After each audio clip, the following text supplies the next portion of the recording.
rolling in the Ozarks. Today, you're listening to me, Gentrovo, the baseball nerd slash Warhammer podcaster guy, I guess is how I have to introduce myself now. And I'm also joined by two other hosts. We have Hubble and McBride. How are you guys doing? Doing well. Yeah, can't complain.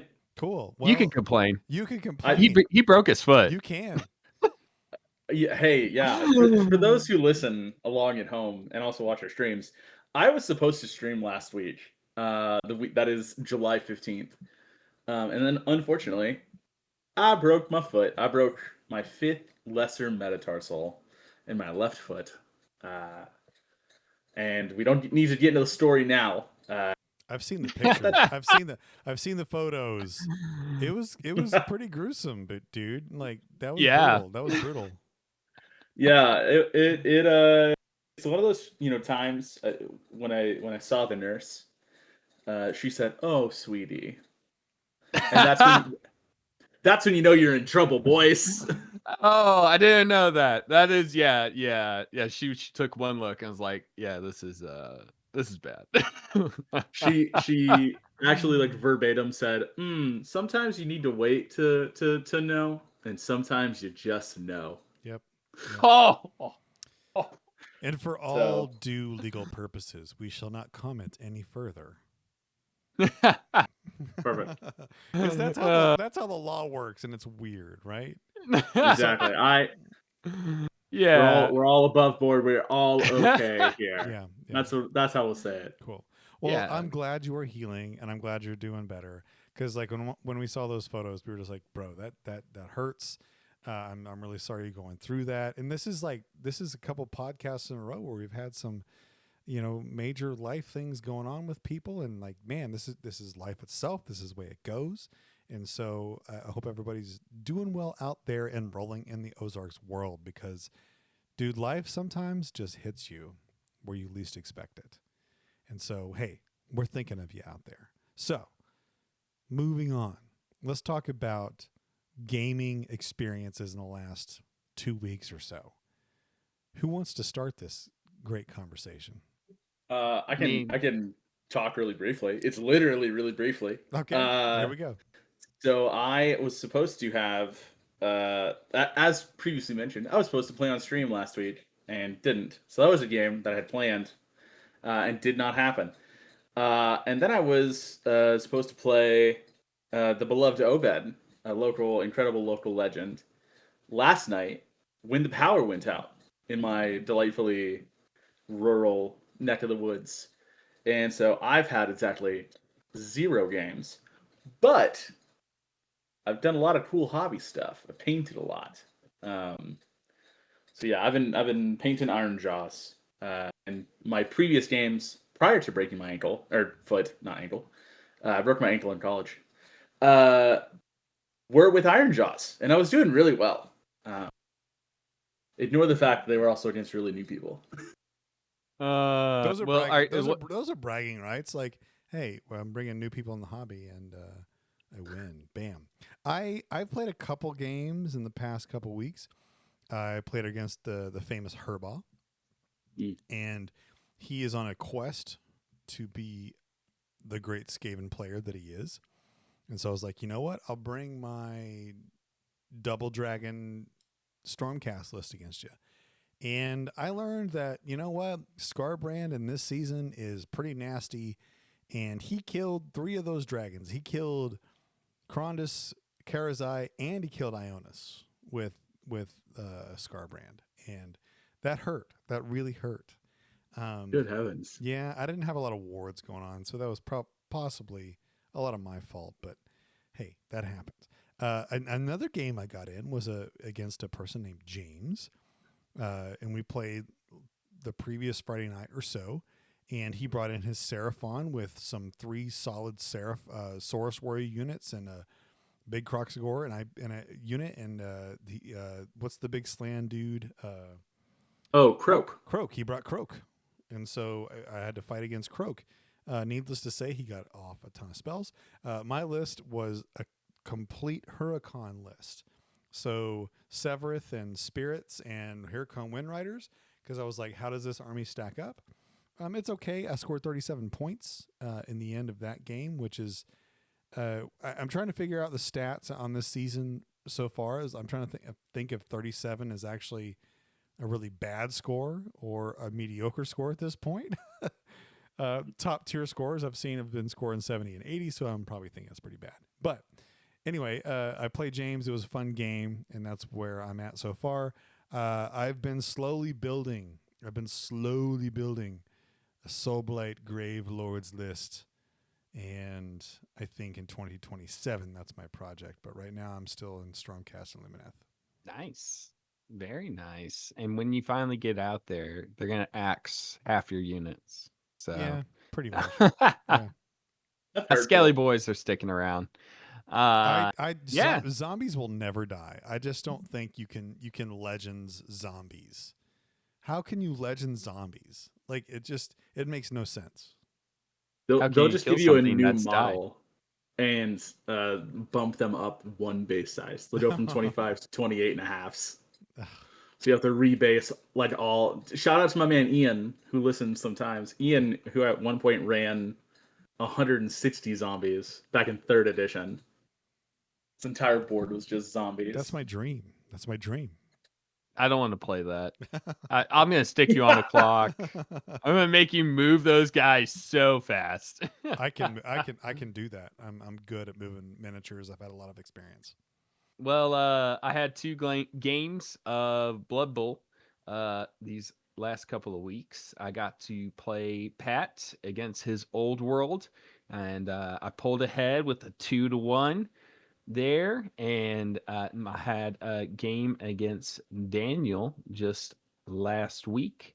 I did pull ahead 0-3, and he was playing the Norse army there, and on my very first activation I casualtied his tougher guy. So his one of his most important pieces on that died right away. So yeah, that's how getting the 0-3 really helped me there. And I just have this catcher named Reinhild Gonsfried, who is an absolute monster with 7 touchdowns over 4 games. So he's my team captain. He has all random buffs, and he has Blodge, which block and dodge, and he is just out here running around people like it's no problem. He's my star player that will die in the semifinals. I've seen the stats on that dude. He's crazy. You know what can take him down though? You know what can take him down? Anything with strength 4. Or also wrestle. Have you seen wrestle? Oh yeah. He has jump up, which is nice. But wrestle, if he's holding the ball, wrestle can take him down. Yeah. Oh yeah. So all of you Blood Bowl fans listening out there, plotting against Hubble, just give your guys some wrestle. There you go. Well, normally what happens is he catches the ball and then runs in and dunks the ball, and then he goes na na na na na na na in the touchdowns, and that will get copyrighted. Is he a blitzer? It was less than 30 seconds. Is he a blitzer? No, he's a catcher. He's a catcher. Oh my god, that's so gross. He is just out here dunking on people, and it's just funny. He's killed a guy, so he's out here just scoring star player touchdowns points and a casualty. Yeah, Yuck. He's pretty great. My ogre got 3 casualties, I think, in that game against the Norse. I felt so bad for Daniel. He's I love Daniel that he can keep playing games. He's going to be joining us at the RTT this Saturday. Yeah. So I just was like, oh man, I felt bad. Killing his important unit top of the turn. I think. Honestly, I think Josh and I are paired up this week. Oh, this is true. This is true. We gotta get in there. We gotta figure it out. We gotta figure it out. Gentry, how are you feeling? You think you can take him down? The dwarves? Here's the thing, like, we're both kind of like lower in the standings, but the dwarves are always decent against elves because they have that guard ability. So like I have a tough time against dwarves, man, and I've had a tough time this league. I've had a couple good weeks. I admit that. One of them was a bye week because, hey, I had a great game against Sam because I played. I can't remember what Sam's running. What's he running? Is he running the Chaos Dwarves? Chaos Dwarves. That's right. That sounds right. Yeah. Yeah. So we had a game. I got lucky. I just kept on dodging. Like I couldn't roll a 1 on my dodges, and that was great. So I got lucky on that one. I'm telling you, elves level really well in later season. So we'll see how it goes. We'll see how it goes. It's because you bragged at the beginning. Really, that's you are. I did. But somebody else just recently bragged in our league. I'm not to be named. And he was like, "Hey, look, I'm number 1." And then he's not number 1 anymore. Like our former number 1 went to number 1. Yeah, that's why you don't brag. No, just don't trash talk, guys. It's not good for you. Go under radar. Yeah. Submarine.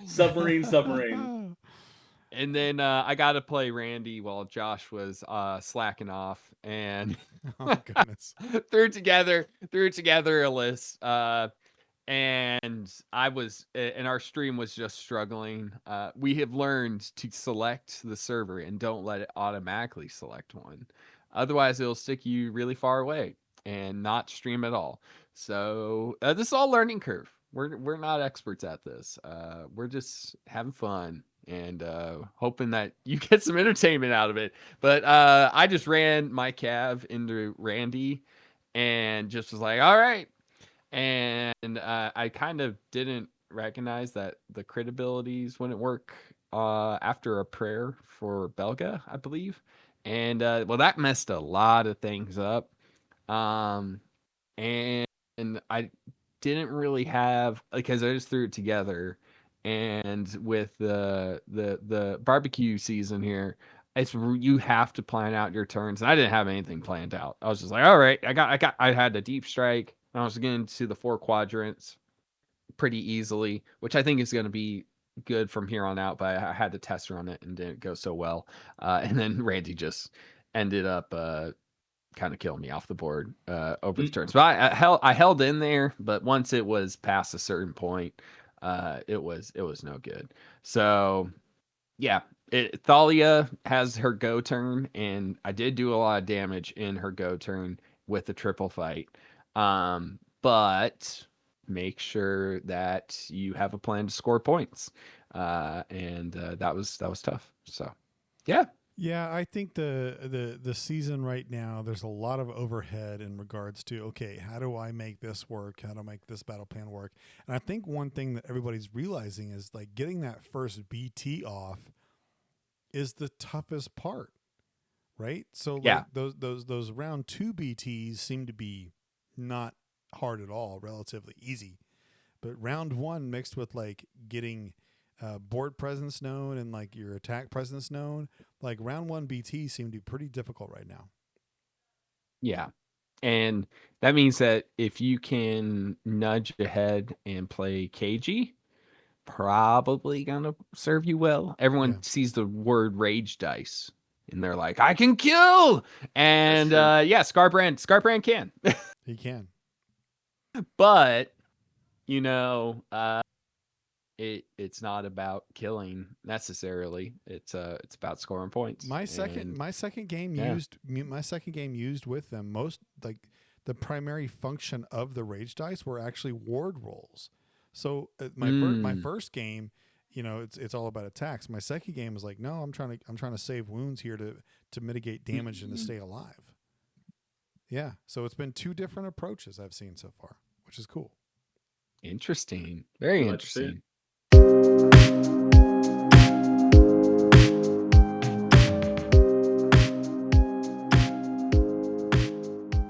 All right, everyone. So Games Workshop has added me this entire year.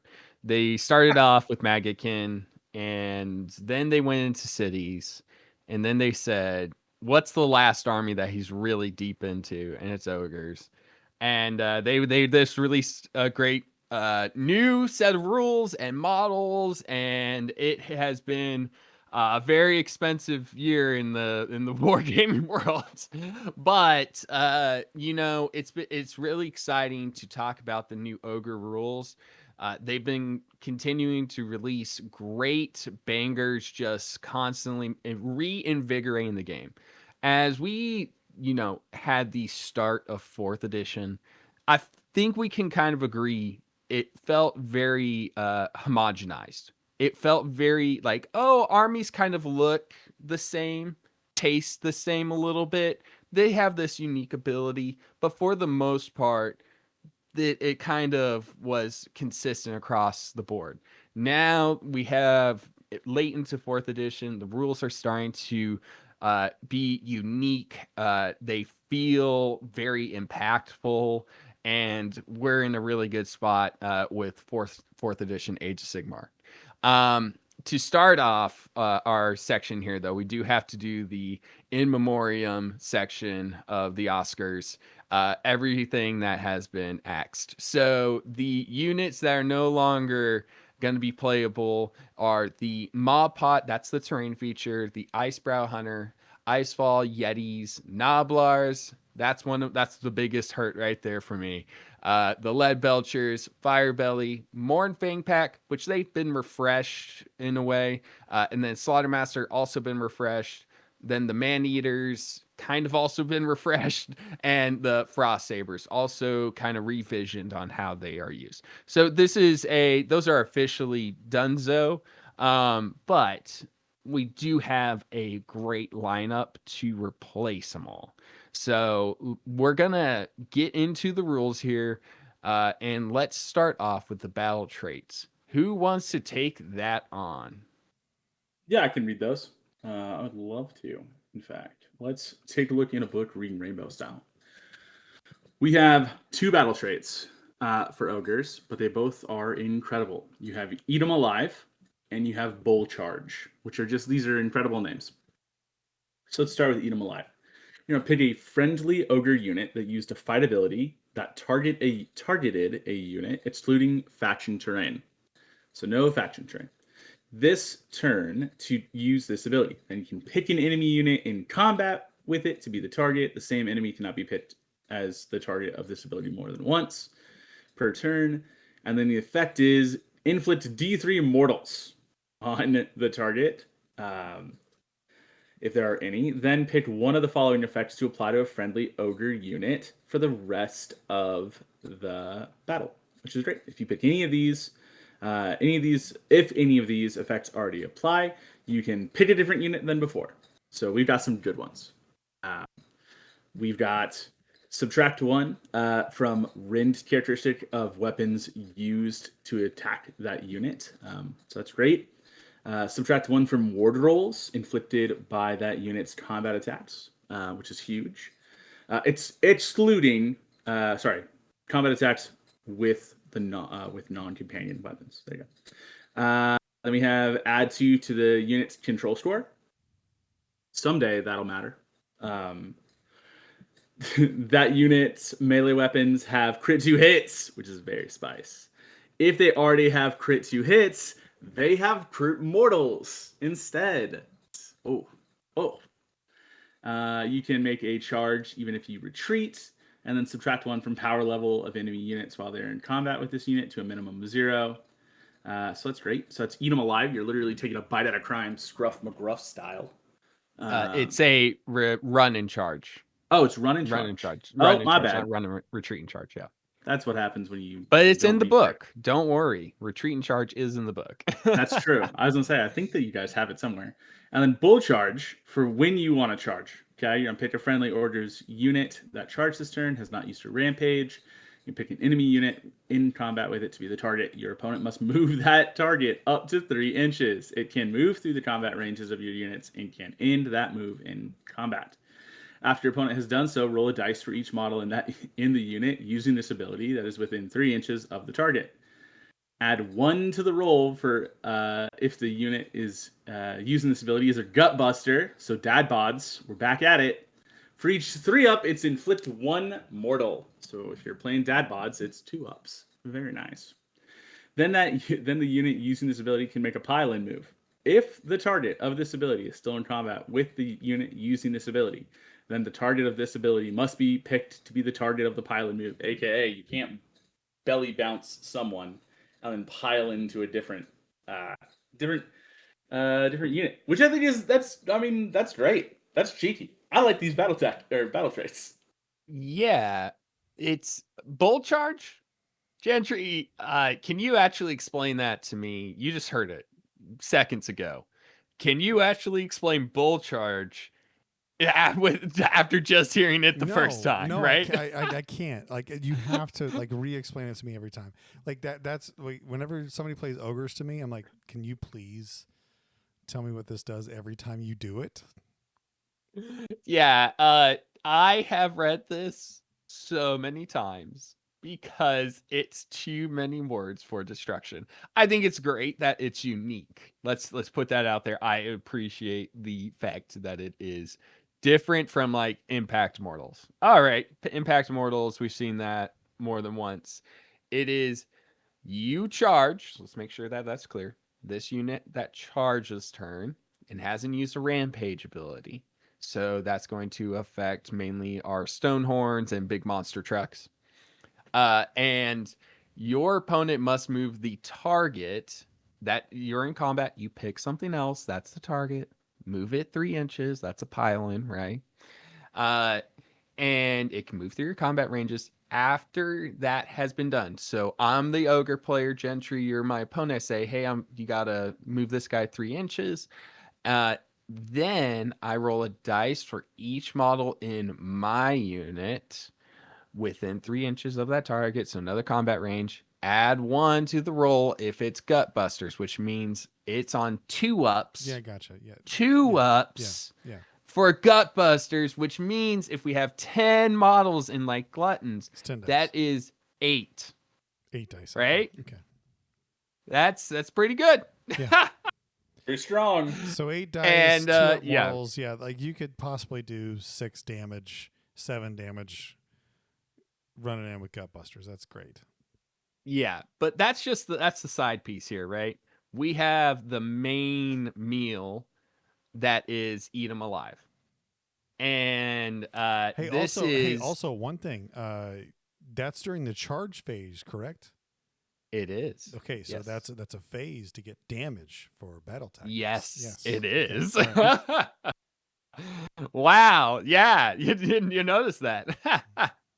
So no, trust me, we already got that in the plan. Eat 'em alive. Hand out so much damage across so many phases. Is the main course here. We customize throughout the entire battle. Now you have to be at the end of the turn and get combat. So there's ways to get it earlier on. We'll see it there. But like the top 2, -1 to rend. I'm on a 4-up save now, kind of on average. There's still 5-ups in there. But -1 to rend. That's huge sustain in the army. And then if you're facing and then crit 2 hits, you want to be hyper aggro, right? There's the defense and the raw damage output. But the rest of this has me so excited. You're facing something with high ward saves. If you're facing a Maggotkin, I think that you're gonna be pushing the -1 to ward rolls constantly, which means now I have a counterplay to the ward game. If this is something that's, you make a joke about control, but if you're playing the Sons of Behemat, 10 gluttons is 40 control. Oh, good God. What? Yeah. They're 4 control apiece? Add 2 to that unit's control characteristic. Oh. Hold on. Unit or model? The control characteristic. What's the control of each model? It is, let me go down to the gluttons here to double check this, because we are ogres, it's 2. So Okay. each model becomes 4. No. If it's unit, it's just plus to the unit, right? So you would be right, except for the last word in that sentence. So it says control to or add to that unit's control characteristic. The characteristic is. Oh my goodness, Hubble, you are a genius. That's nuts. I was on some ogre forums, stupid. right? That's so stupid. So, but now here's the thing: some are going to die, but still, if I have 5, come on. 5 times 4 is 20, right? Dude, so this is you can control That's anything. So wrong. That's so wrong. That's nuts. Like Nighthaunt players everywhere are like, -5 from your control, and your response is, okay, I have 35. Yeah. So that was the okay. So you took the where I'm like, that's the other side of this. There's times where you just say, I gotta stand on the circle, right? And Night Hunt, I'm not facing necessarily I'm gonna die super fast. It's a war of attrition. But if you can control points, there you go. You're scoring points. They're not scoring points. That's when you burn that. If you can manipulate the control score by double or triple your opponent's control score, yeah, that's great. Yeah. Run and charge is now just available, which is great. I just like being able to say, hey, I can give you run and charge and now go and be blessed and kill things. Because now it's, hey, going from 6 to 12-inch movement is massive change, right? Yeah. If you auto run something, shoot that across the board. I really do think that we're looking at this and it's like, if you're thinking ahead and you're just like crit 2 hits and -1 to rend are the only 2 things that I'm using, you're going to miss out on so much of this army.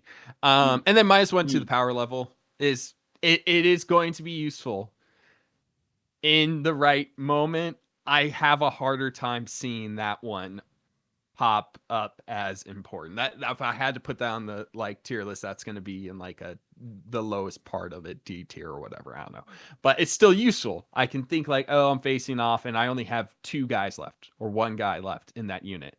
-1 to your wizard is what I'm going to do at the end of that turn, because 1 glutton denying you an entire spell is more powerful than anything else. So that's when that would be more applicable into the next turn for that player.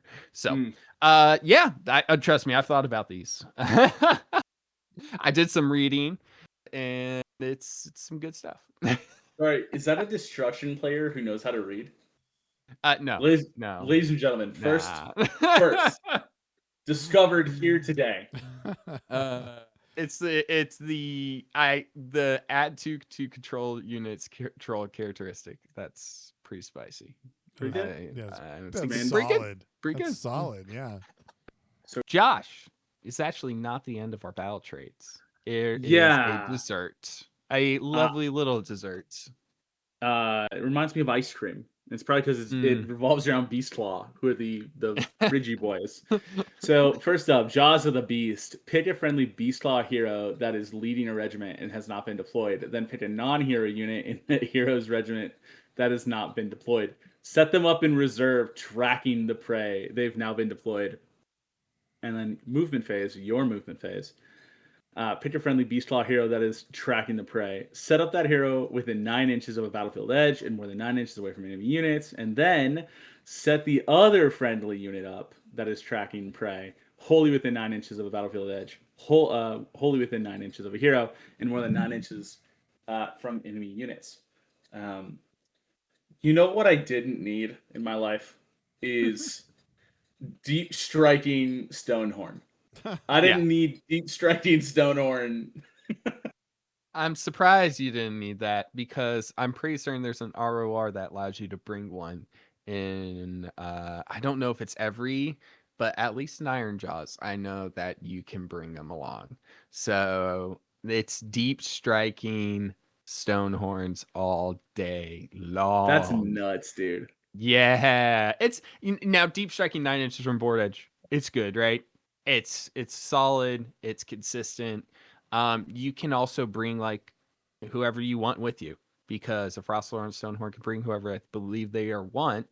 as long as it's not a non-hero. So I can bring reinforced iron guts or a, you know, the new ones, the cleavers, whatever I want. It's just a non-hero unit. So I can bring a Husker and a Frostler and Stonehorn.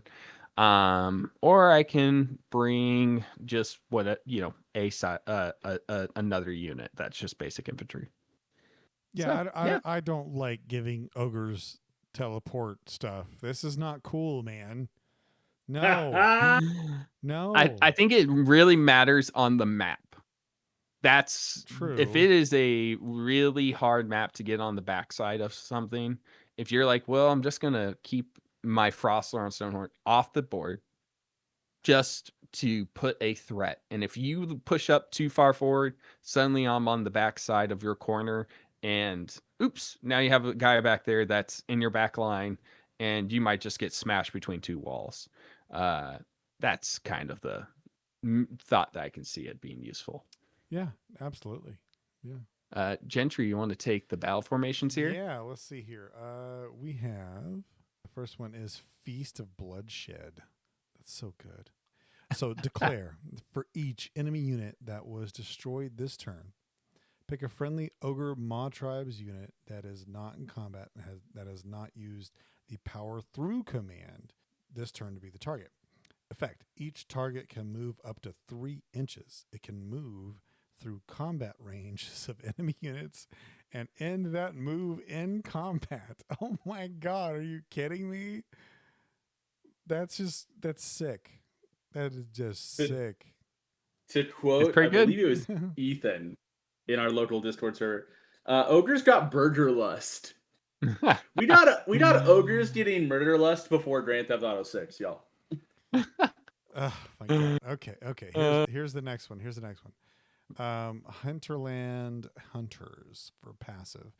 Effect: subtract 1 from hit rolls for attacks that target friendly Ogor Mawtribes units while they are wholly within 9 inches of a battlefield edge, and I can't see the bottom of that. Have not charged this turn. And have not charged this turn. Yeah. That's pretty good. It's okay. Yeah. It's very conditional. Yeah, I think it's good, right? It's 9 inches from the battle edge. It can, if you're playing certain battle tactics, I think it can really shine, but it's conditional, right? And it's the wholly within 9. Yeah, that's the part. If it was within 9 inches of the battle edge, great. I think that's very doable. Yeah. But you're saying wholly within 9 inches, you got a dude that just has one pinky toe out. That's a lot of opening yourself up. Yeah. So that's the only reason that it kind of falls off. All right. For me. All right, here we go. Smash and grab.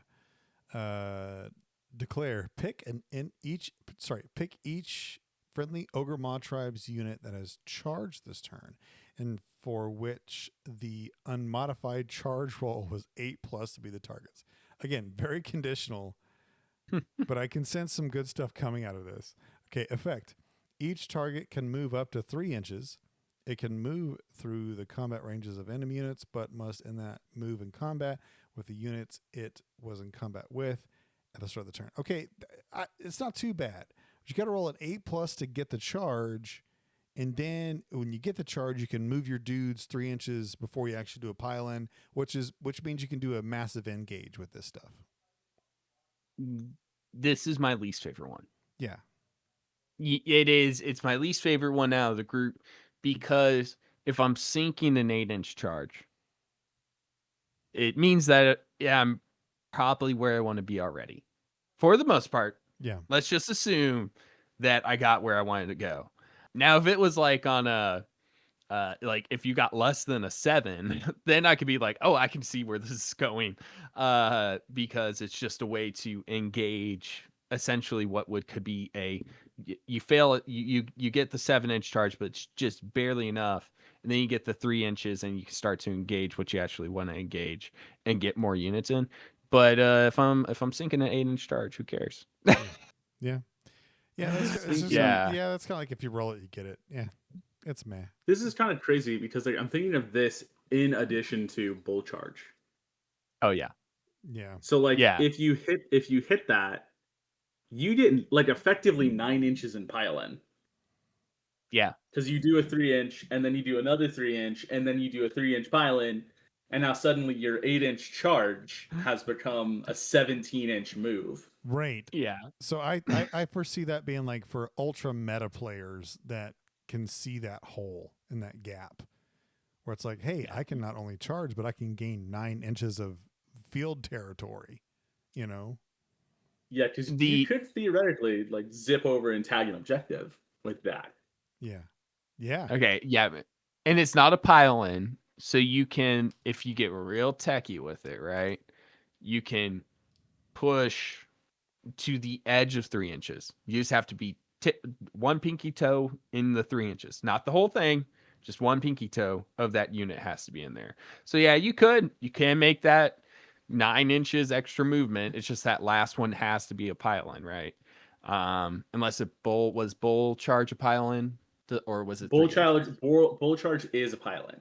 That's what. Okay, so a pile in, you have to end closer to an enemy unit, right? You have to declare it, end it, can't leave it in combat ranges. So there, I think that one's I think it's still my least favorite. It's cool. It's a cool concept. Yeah, what I'm seeing though is like, you know how we can no longer charge faction terrain. There's a whole bunch of makeup mechanics for that, where it's like, hey, we can pile in and take care of that faction terrain. All right, so the next one is Maw Cult Fanatics and Grubs Up Mateys. I love the piratey stuff for ogres. I think it's great. Declare. Pick each friendly Ogor Mawtribes unit that has been picked to be a target of the Eat 'em Alive ability. This battle, I can't see the rest of it. This battle to be the targets. Effect heal D3 each target. So like if you pick Ogor Mawtribes to be a target of Eat 'em Alive, they get to heal D3. So it's a heal. It's a heal. It's a nice bonus. Yeah. It's good. That's nuts because by the end of map. There's a way to get like 2d3 plus d3. There's some funny stuff you're about to see later on. Just the amount of health, because it's like Grubs Up, you heal D3 each target each end of each turn. You get to Eat 'em Alive at the end of every turn. So by the bottom of 2, you have potentially 8 ogre units that are healing D3 at the end of each turn. Well, you have to use the Eat 'em Alive, so you have to have fought an enemy unit. There's the restriction, right? But it's this battle. It's not this turn. Oh, is it this battle? Don't. Did I misread this? You did. Oh my goodness. So that's what I'm saying. This might have and this is the reading comprehension. You filled in I filled in the word because it couldn't be that good. This battle, that is way better. And this is the reading part that Josh said I had. I don't. It's oh my goodness, this battle. So if I have Eat 'em Alive on that unit, I get D3 at the end of every turn. Yes. That's pretty spicy. Yes. Pretty good. Monster lists are so up in the stonks right now. Yeah. Because you have high health characteristics. Yeah, sorry. You're the pro. No, you're right. Yeah. I'm real excited for my monster trucks. Oh, dude, I'm so excited. That's nuts. So what okay, if we're picking one, I really do like the heal one. I liked it beforehand. It was a toss up for me beforehand. I think now that I know that's the battle, I think I'm going with the heal. The Grubs Up Mateys as my choice. But Hunger Filled Tribe is right next to it, just a half step down for me. Where are you guys at? I like the heal. The heal, after what I heard from now, is great. What was the Hinterland Hunters? The Hinterland Hunters to me also is anything that gives you teleporty stuff where you can move your big stuff around is super cool.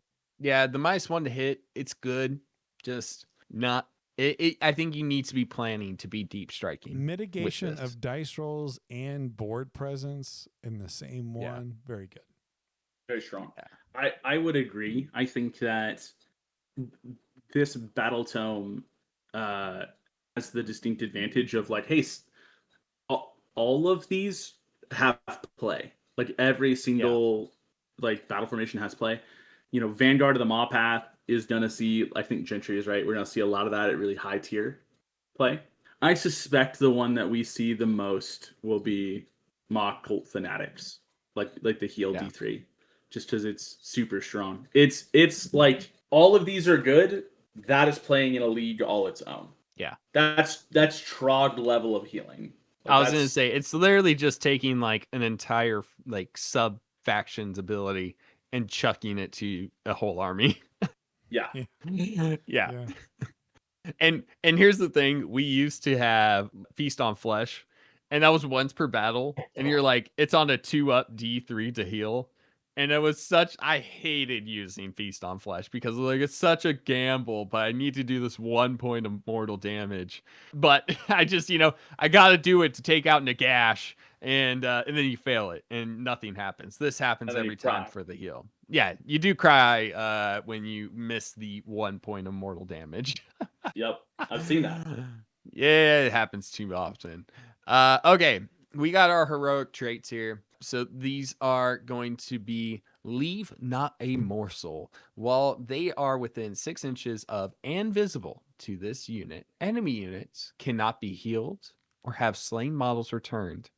Gentry, your soul blight can suck it. No. I haven't even played that army yet. I mean, like, I don't even No. I just the fact that they can very weird description though, like. Yeah. Oh my gosh, that is such a. If you can chuck this on a Frost Lord with Stonehorn, right, and then he's not gonna die right away, and he's like, anyways, nothing can come back. That's rude. That's so rude. Actually, no. It's also great is like nothing come back, but you can't use a CP to rally your units. Yep. No, none of that. And it's also a CP negator, which is cool. Yes. I don't need to be in combat. It's 6 inches. Yeah. You can just be like, I'm parked. Great. Yeah. I don't need to charge you. Yeah, there you go. Dread far and wide. Ignore negative modifiers to this unit's control score. Hit and wound rolls for this unit's non-companion attacks. Charge rolls for this unit. The number of dice rolled when making charge rolls for this unit. So, you can't bola me with your stupid dart pipes or bola the bola skinks shown anymore.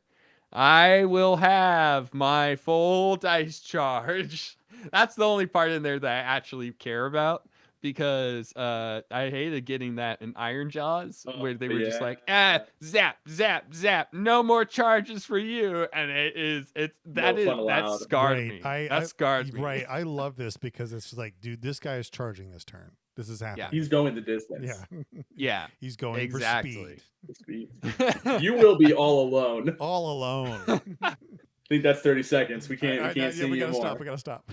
A crusher guts. If my son was here, I could get him to do the trumpet thing. Oh, it'd be tight. Oh my gosh.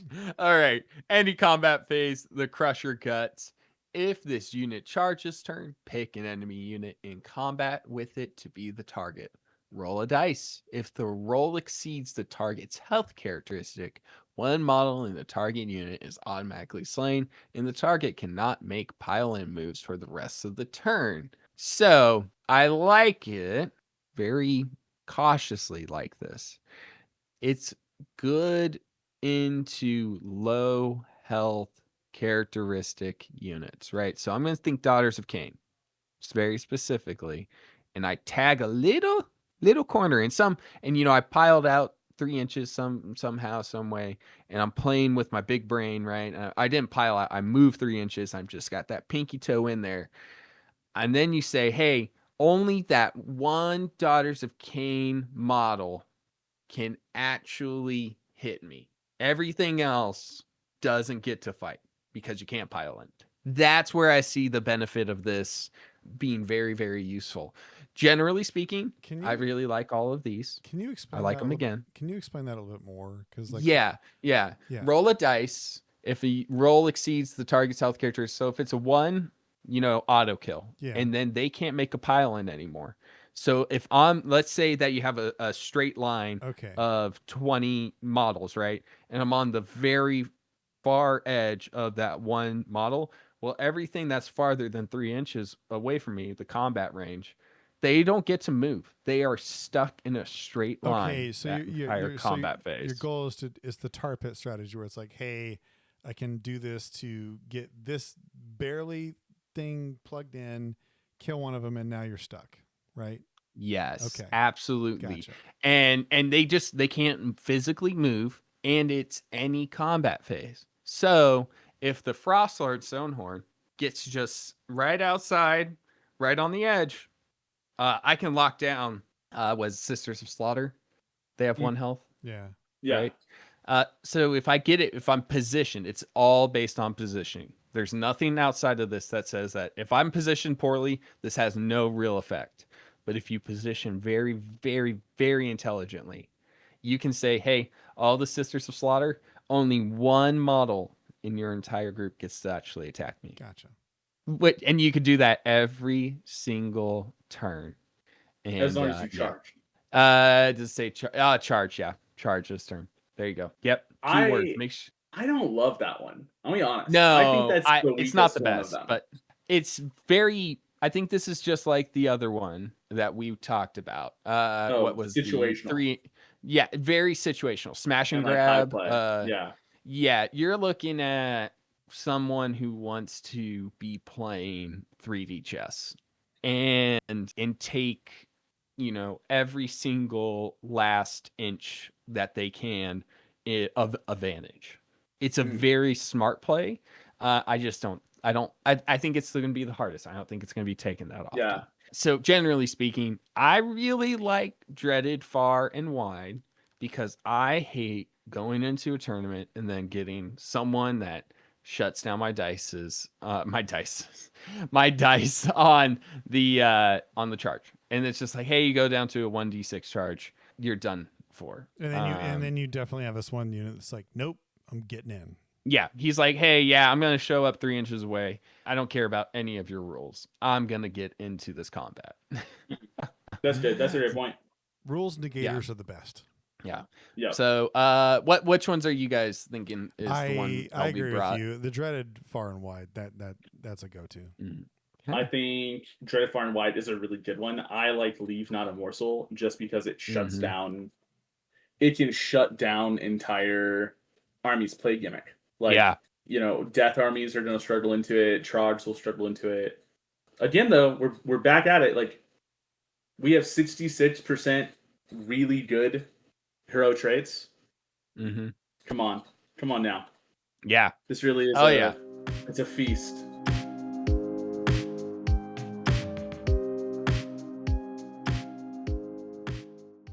All right, Josh, you want to take the Artifacts Power? Artifacts Power, Plunder of the Mawtribes. Trophy rack.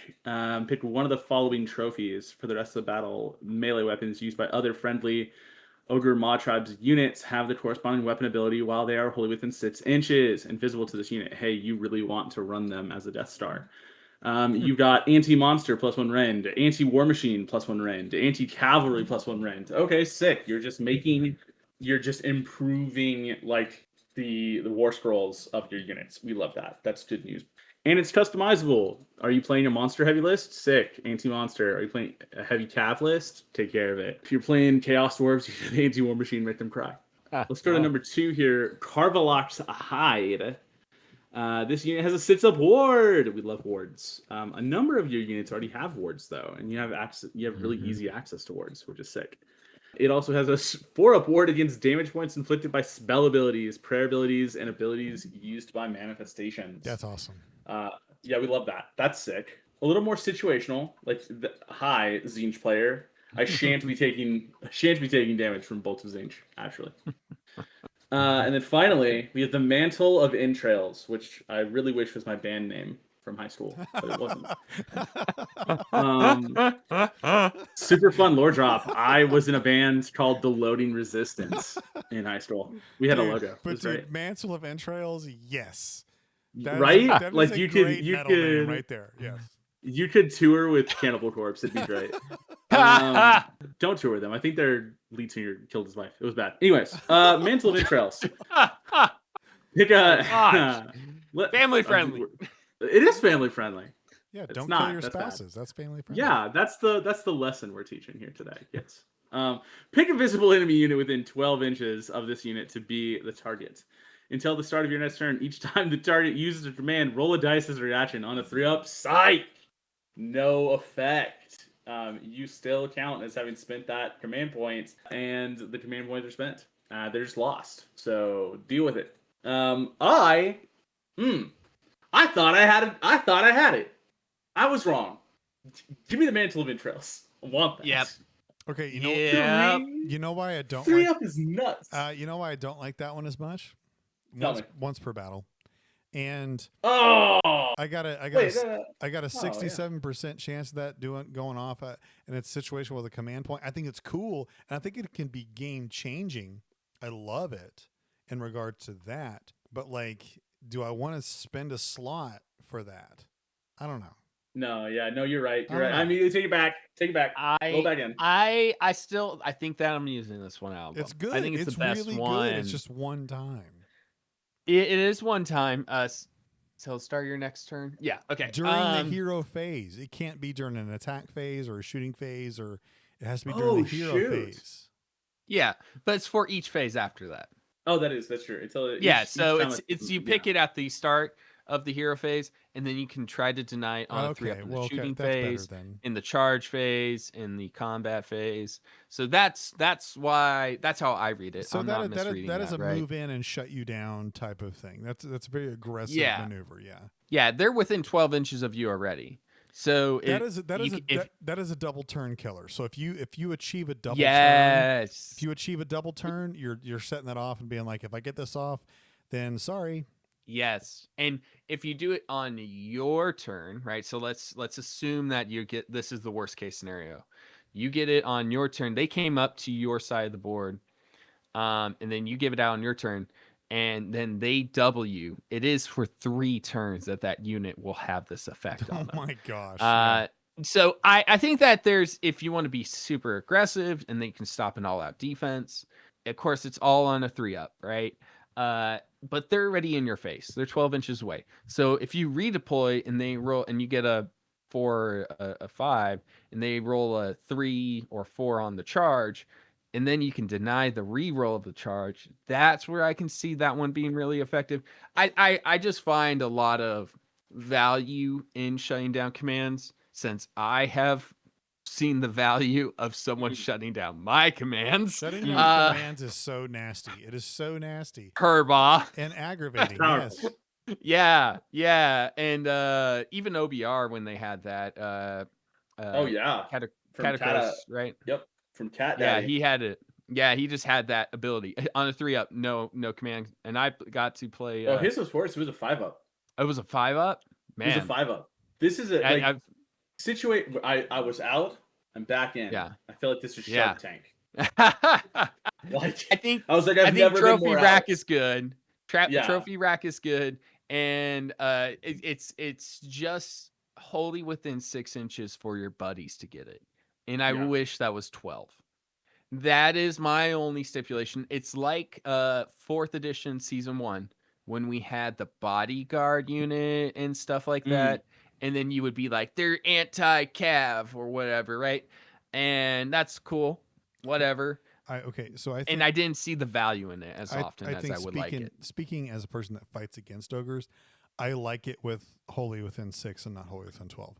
Because you got big bases, bro, and so that makes you stick. Yes. It makes you stick closer together, and it gives your opponent, hey, look, if we give you wholly within 12, we're literally giving you like another 2 inches of movement sometimes with that stuff. So Yeah, no, yeah, this is me being, I think, a little selfish on that because I was like, man, I have these big bases. How am I supposed to get these all within 6? I have to be hugging that You that hug it. hero. You hug it as long as you can, and then you let it go. That's how it happens. So Gentry gonna take on our spell lord Oh, here. let's do some spell lore, baby. Okay, so let's look at the lore of gut magic. And we're going to look at the Blood Feast. During your hero phase, it's going to cost you 6 to get this one off. Declare, pick a friendly Ogor Mawtribes wizard to cast a spell. Pick a visible friendly Ogor Mawtribes unit wholly within 12. Of them be the target, then make the cast roll. Until the start of your next turn, add 1 to hit rolls for the target's combat attacks. Yes, please. Everybody loves buff magic. Yes. Yes, yes, yes, and yes. That's a great spell. It is our unlimited spell. Yes. As an FYI. Take a couple of spellcasters, and there you go, man. That is fantastic. Yeah. That's fantastic. All right, here's a 7 cast spell. It's called Shin Cruncher. Shin Cruncher. I love that title. Okay. Declare, pick a friendly Mawtribe wizard, pick a visible enemy unit within 12 inches to be the target, then make a casting roll. 2d6 until the start of your next turn. Each time the target ends a move or is set up on the battlefield, inflict D3 mortal damage on the target after the ability has been resolved. So if that unit moves or teleports or whatever, you say, take damage, baby. Yeah. This is the funniest spell I have seen all of Age of Sigmar. I think it's like, hey, you teleported, take damage. Yeah, you teleport. Hey, you move. Hey, you redeploy. Hey, you do anything at all. If your guy moves, he just got those shin splints and it hurts. Yeah, it hurts real bad. It's only a 12-inch spell, but so by the time like that ogre wizard's upon you, all the other ogres are upon you as well. So it's just like, yeah, don't move, buddy. Just don't move. It's probably doing 2d3 at most. Yeah, is my guess. Because they'll move and charge, or if it's a non-important character, like that is just a wizard in the back. Well, they're not going to move. They're just going to, be a spell slinger. So if you can get this one off during your opponent's phase too, it's pretty cool. Yeah. Yes. Okay. Absolutely. So the next one's Taloflage or Taloflage for 7. Declare, pick a wizard, pick a visible Ogor Mawtribes unit within 12 inches to be the target. Cast 2d6. Until the start of your next turn, the target is not visible to enemy units more than 12 inches away from it. I like that one. That's cool. You can be like, oh, by the way, you can't see that unit, therefore you can't do anything against that unit, bro. I think it's a good spell lore. I wish that one was a 6. I think it's good. I just don't know if I'm using that one on a 7. If it was a 6, I think that I would be contesting. It doesn't need to be unlimited. I think +1 to hit is way better. I'm very grateful that is on a 6 and my unlimited spell. +1 to hit is very good because then I can use all out defense later on and power through commands instead of having to burn an all out attack. So I think for a 7 it would be more valuable if it said the target was 18 inches away. On a 6. Well, so you still cast it at a 7, but the bottom text of that says like if it's 12 inches away you can't see it. But if it was like wholly within 18, wholly within 18, so it's like it gives it more protection. It gives it more protection. Yeah, the opportunity to hand it out. I see that. So Blood Feast used to be +1 to the attacks characteristic. Which it was on a 7 if I'm remembering correctly. I've kind of been replacing all the data in my head with the new stuff. But yeah, so going to unlimited +1 to hit rolls from a +1 to the attack roll, I think it's good. I think that it's an upgrade for us to have unlimited +1 to hit. Absolutely. Potential. Absolutely. Yeah. Okay. That's the best spell. So then I think we have our prayer lore, finish it out. freezing tailwinds. We have pick a friendly Ogor Mawtribes priest to chant this prayer. Pick a visible friendly Ogor Mawtribes unit wholly within 12 inches of them to be the target. And then on a 3, so on a 3 up until the start of your next turn, add 1 to run rolls and charge rolls for the target. Add 2 if the chanting roll was a 6 up. So you can just start ramping your characters and, models all up. So you can get a Frostler and Stonehorn suddenly going a minimum of 12 inches, right?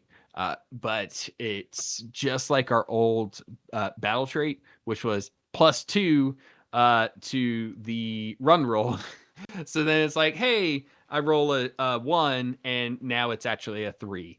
And that's great. It shocks people when you suddenly say, oh, yeah, I'm up the board on your side.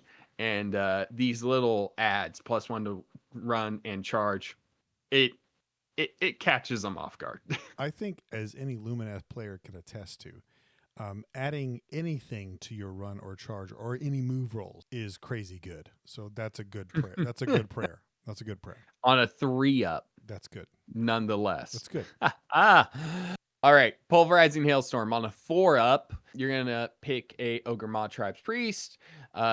Pick a visible enemy unit within 12 inches of them to be the target. And if the chanting roll was an 8 up, you can pick another eligible enemy unit to be the second target. Then inflict 3 mortal damage. Do you like that? Do you like that? Do you like your D3s? Well, no, we just do 3. That's just a straight up 3. Dang. It's just 3. We power crept right up into 3 damage. On a 4 up, so 50% of the time you're just gonna dome somebody for 3 points of damage. That's nuts. Yeah, that's funny. Oh, you think you have a headache now? Just wait. Yeah, this is me getting zapped off by Croak a few too many times. Yep. All right, fortifying Hoarfrost. Pick a friendly Ogor Mawtribes priest, and pick a visible friendly Ogor Mawtribes unit wholly within 12. Until the start of your next turn, subtract 1 from wound rolls for attacks that target that friendly unit. In addition, if the chanting roll was an 8 up, until the start of your next turn, subtract 1 from the Ren characteristic of weapons used for the attacks that target that friendly unit. Yes, please. So every day. Yes, that's so good. I hope that this wombo combo is as clear as day. Do we realize that I can get -2 to your rend characteristic pretty easily, in my opinion, with a combo of something else prior? The eat 'em. Hey, I can subtract 1 from your rend characteristic for this unit, and that is just my battle trait. And now I have a priest out there on an 8 up, so it can't be autoed, but on an 8 up, I am now having +2 essentially to my save. It's not that, for technicalities, that's not how it works. In case they only have a rend 1 on their weapon, it doesn't do more than 1 rend. I have come to love negation of rend. I think that is one of the most important things in the game right now, is negating people's rend. Because they bank on it. They bank on, like, hey, I'm Rend 2, Rend 1 with 3 damage, Rend 2 with 3 damage, Rend 3 with 2 damage. Like, they bank on it. And taking that away, dude, so strong. And -1 to your wound. Yeah. That's crazy. Let's go. That alone is huge. Strong. Here's the thing that as we talk about the identity of the ogres, we are seeing a transformation over to a much more sustained side here. So this is kind of we're about to start talking about units. So to do the preamble to this, we are seeing less wounds and less attacks from our ogre units. So gluttons are going from 6-man units down to 5-man units. Iron guts are going from 4-man units down to 3-man units. And then, oh my goodness, I need to start remembering I think they're called Maw Seekers and Cleavers. They're also 3-man units. So yes, I'm losing 4 wounds.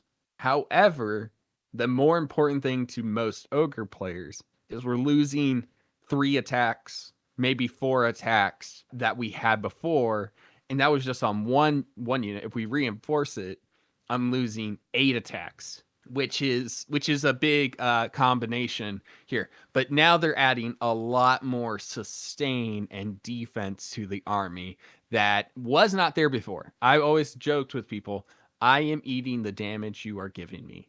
If you do damage, I am going to just be like, all right, yeah, you punched me. How many wounds is that? And then I'm gonna see how many ogres I pull. So I like where we're headed, because I still think the damage output is there. However, like when I'm looking at this, I don't know if my Iron Guts could lift a reinforced unit of Iron Guts could lift a King Broad in one go anymore. I think that is a time of the past. This is the end of part 1 of our Ogres discussion. Bye, y'all.